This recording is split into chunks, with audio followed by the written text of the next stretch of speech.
Hello guys, welcome back to my cooking channel delight home plate. તો આજે આપણે તૈયાર કરીશું એકદમ ટેસ્ટી અને એકદમ ઇઝી રીતે અને એકદમ ફટાફટ રીતે તૈયાર થઈ જાય તેવી મિસળ પાવની રેસીપી. તો સૌપ્રથમ અહીં આપણે ખડે મસાલે જેમ કે એની અંદર આપણે અહીં આખા ધાણાનો ઉપયોગ કરવાનો છે.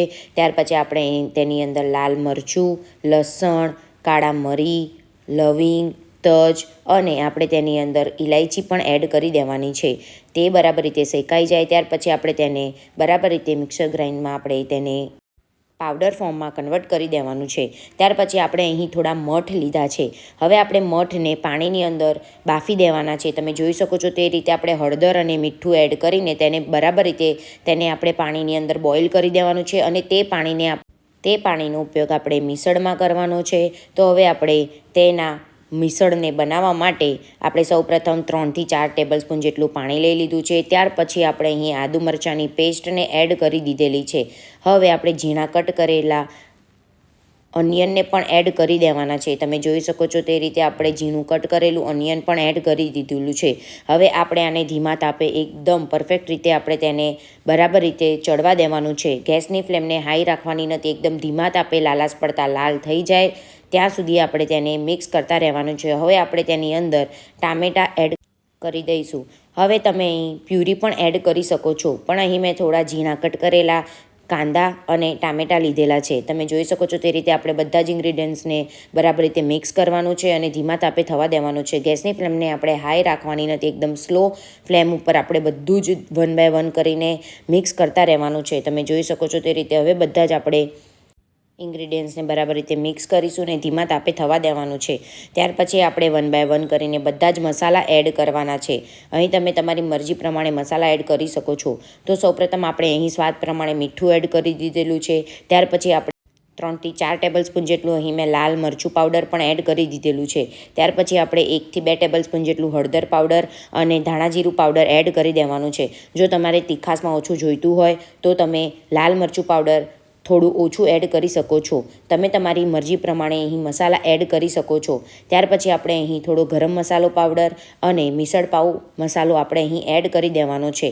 તમે જોઈ શકો છો તે રીતે આપણે બધા જ મસાલા 1 બાય 1 કરીને એડ કરી દીધેલા છે. હવે આ મસાલાને પ્યુરી સાથે બરાબર રીતે આપણે મિક્સ કરવાનું છે અને જ્યાં સુધી પ્યુરી બરાબર રીતે ચડી ન જાય ત્યાં સુધી આપણે ગેસની ફ્લેમને એકદમ સ્લો રાખવાની છે.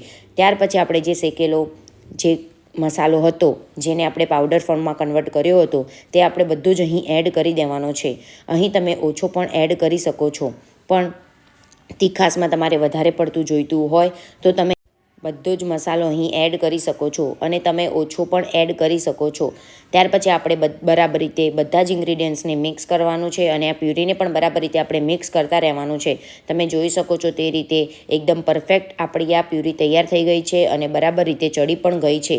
આ ગેસની ફ્લેમને આપણે સ્લો રાખવાની છે અને તે રીતે જ આપણે તેની અંદર બધું જ મિક્સ કરતા રહેવાનું છે. અહીં તમે પ્યુરીનો પણ ઉપયોગ કરી શકો છો અને તમે અહીં કટ કરેલા ટામેટાં, કાંદા કે લસણનો પણ ઉપયોગ કરી શકો છો. ત્યાર પછી આપણે અહીં જે બાફેલા જે મઠ હતા તેને બધા જ આપણે એડ કરી દેવાના છે. હવે બરાબર રીતે આ મઠ ચડી ગયા છે અને બરાબર રીતે તેની અંદર હળદર ભળી ગઈ છે. તો આપણે તેની અંદર તે જ ક્વોન્ટિટીની અકોર્ડિંગ આપણે મીઠું અને મરચું એડ કરવાનું છે. ત્યાર પછી આપણે જે બોઇલ મઠનું પાણી અહીં ઉપયોગ કરવાનું છે. જે આપણે મઠને બોઇલ કર્યા હતા તે હળદરવાળું પાણી અહીં આપણે એડ કરવાનું છે. તે એકદમ ઓછી માત્રામાં એડ કરવાનું છે. અડધા ગ્લાસ જેટલું આપણે તે પાણી અહીં એડ કરીશું. તે જ રીતે આપણે બધા જ મસાલા એડ કરવાના છે. જેમ કે આપણે હળદરવાળું પાણી યુઝ કરીએ છીએ તો આપણે મસાલામાં હળદર અને મીઠુંની ક્વોન્ટિટી એકદમ ઓછી રાખવાની છે. આ પાણી યુઝ કરવાથી ટેસ્ટમાં એકદમ ટેસ્ટી અને એકદમ યમ્મી જેવો ટેસ્ટ આવે છે. ત્યાર પછી આપણે જો પાણીનો ઉપયોગ કરવો હોય તો આપણે સાદા પાણીનો ઉપયોગ કરીશું. હળદરવાળા પાણીનો ઉપયોગ કરવાનો નથી. હળદરવાળા પાણીનો ઉપયોગ ખાલી અડધું ગ્લાસ જેટલું જ આપણે કરીશું અહીં. ત્યાર પછી આપણે ધીમા તાપે આ મઠને ધીમે ધીમે થવા દઈશું અને બરાબર રીતે ધીમા તાપે આપણે મિક્સ કરતા રહેવાનું છે. તમે જોઈ શકો છો તે રીતે એકદમ ટેસ્ટી અને એકદમ બરાબર રીતે આપણા આ મઠ ચડી ગયા છે અને ઉપરથી આપણે થોડી કોથમીર એડ કરી દેવાની છે. હવે આપણે ટેસ્ટને ઇન્હેન્સ કરવા માટે આપણે અહીં તીખારીનો વઘાર કરવાનો છે. તો સૌપ્રથમ 2 ટેબલસ્પૂન જેટલું તેલ લઈ તેની અંદર સૂકું મરચું કાં તો કાશ્મીરી મરચું એડ કરીને આપણે ઉપરથી તેને બરાબર રીતે તીખારીનો વઘાર કરવાનો છે. તમે જોઈ શકો છો તે રીતે એકદમ ટેસ્ટી અને એકદમ હેલ્ધી આપણા આ મિસળ પાવ તૈયાર છે. તેમને તમે ચવાણું સાથે પણ લઈ શકો છો અને પાવ સાથે આપણે તેને સર્વ કરીશું. Thank you.